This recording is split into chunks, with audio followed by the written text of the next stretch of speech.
Welcome to Mecum Monterey. Scott Hoke with John Craman, Bill Stevens, Stephen Cox, Katie Osborne.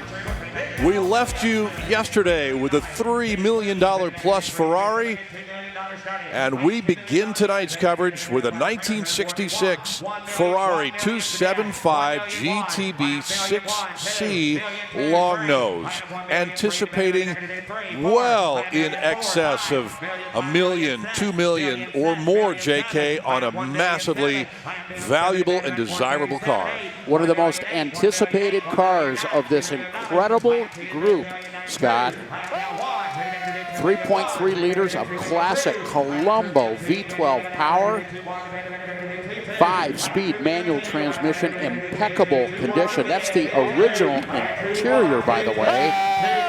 Fly yellow, another signature Ferrari color, and we are at $2.25 million. Frank Mecum, right there on the screen. Reserve is off. We love Mecum Monterey. One Still of going. the fastest production cars you could buy in 1966. 3.3 liters, and in 1966 they bumped the horsepower to 300 horsepower. And these Ferraris, this particular series of Ferraris, they introduced that rear-mounted transmission or transaxle. So they were fast, they were well balanced, and they were great GT cars.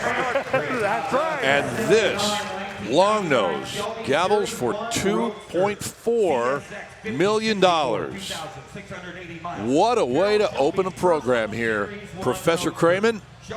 Not surprised, Scott. This car has received so much attention, so much buzz, so much interest from the bidders. Everything all came together perfectly. As we mentioned earlier in the week, a cover car in one of the classic motorsports magazines, and it brought the money, $2.4 million.